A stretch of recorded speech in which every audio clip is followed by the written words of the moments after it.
Welcome to The Explainer. Today, we're doing something pretty cool. We're going to build a roadmap for a more resilient life. And to do that, we're pulling together insights from some incredible people.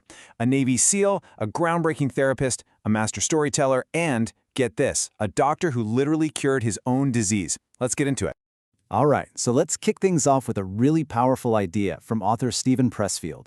He says that the more something matters to you, the more it's tied to your soul's purpose, the more you're going to feel this pushback. It's like the bigger the dream, the bigger the internal fight. And he has a name for this enemy. He calls it resistance. And let's be clear, this isn't some bad guy out there in the world. Nope, it's that voice inside your own head. You know the one that whispers, maybe later, or you're not good enough. It's the ultimate self-sabotage, and it always shows up right when you're about to do something important.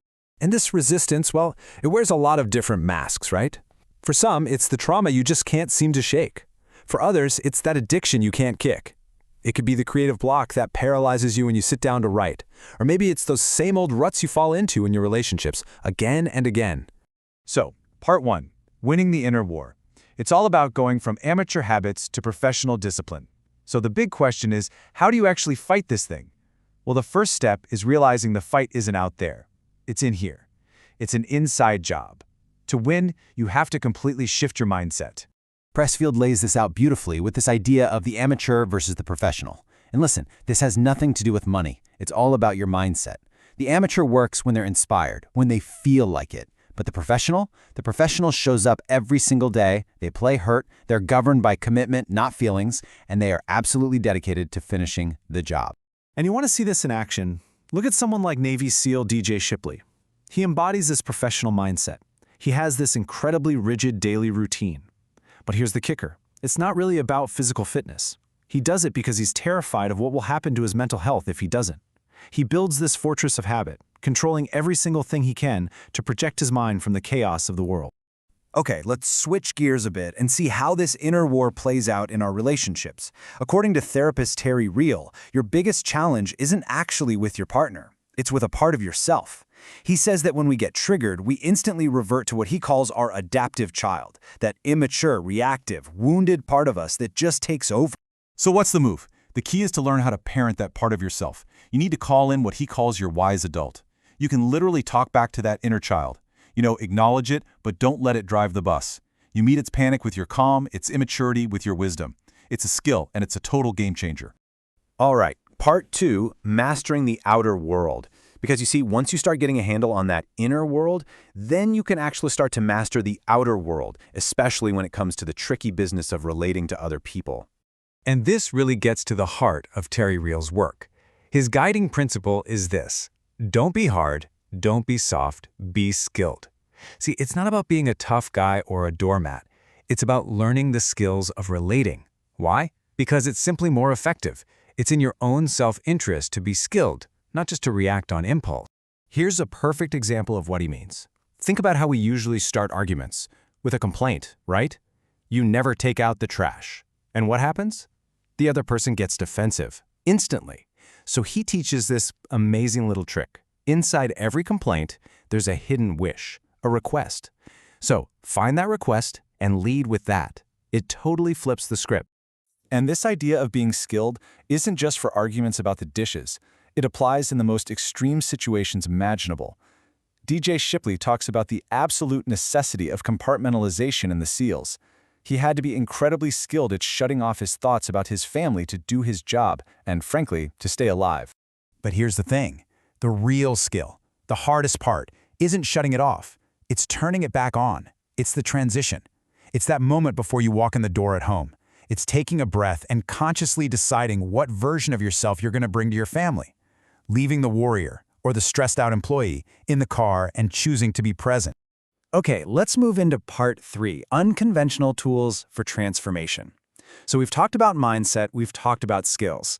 But sometimes real change requires us to look in some pretty unexpected places and use tools that might even challenge what we think we know about healing. So let's just think about this for a second. I want you to consider a number, 4,000. What is that? Well, that's roughly how many drugs are already FDA approved, just sitting on pharmacy shelves right now, for all sorts of different conditions. Now, why does that matter? Because it leads to this incredible question. What if the cure you need already exists, but it was made for another disease?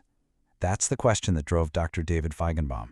I mean, this guy was literally on his deathbed with a rare disease, and he realized his only shot was to find one of those existing drugs and repurpose it. And guess what? It worked. He saved his own life. So this theme of finding cures in unexpected places, it's really powerful. And it echoes in this insane story from DJ Shipley. He was in a horrific accident, electrocuted, holding 2 live leads while his family watched. The doctors expected the worst, amputation, catastrophic organ failure. But then, his markers for organ damage just vanished. The doctors had no explanation, they just called it a miracle. Years after that, DJ was battling deep trauma from his service, and he turned to another unconventional tool, psychedelic-assisted therapy. And as he describes it, this was no party. It wasn't about escape. It forced him to look at every single bad thing he'd ever done, every trauma he'd ever experienced, with this brutal honesty. And this is a really important distinction to make, right? There's a world of difference between recreational use and therapeutic use. The intention is completely different. One is about escape, the other is about guided, intentional healing. It's about confronting the hard stuff in a safe setting so you can actually integrate it and move forward. Which brings us to our final section, Part 4, the path to wholeness. Because at the end of the day, the goal isn't just to survive all these battles, right? It's to become whole, to integrate all the different parts of who we are. And this is where Terry Real brings it all home. He talks about how true wholeness isn't about being just one thing. It's not about being a warrior or a nurturer. The goal is to be both. The real definition of wholeness is having the flexibility to be whatever the moment calls for. He tells this amazing story about talking to a Maasai elder in Africa. The elder told him, "When the moment calls for fierceness, a good Morani is a killer. When the moment calls for tenderness, he will be sweet like a baby." But then he said, "What makes a great Morani is knowing which moment is which." Wow. That's it, isn't it? The wisdom to know what's needed. So as we wrap this up, think about your own life. You are facing your own form of resistance right now. I guarantee it. So the question for you isn't just, how can I be tougher or how can I fight this? The real question is, what does this moment call for? Does it call for fierceness or does it call for tenderness? That's the question.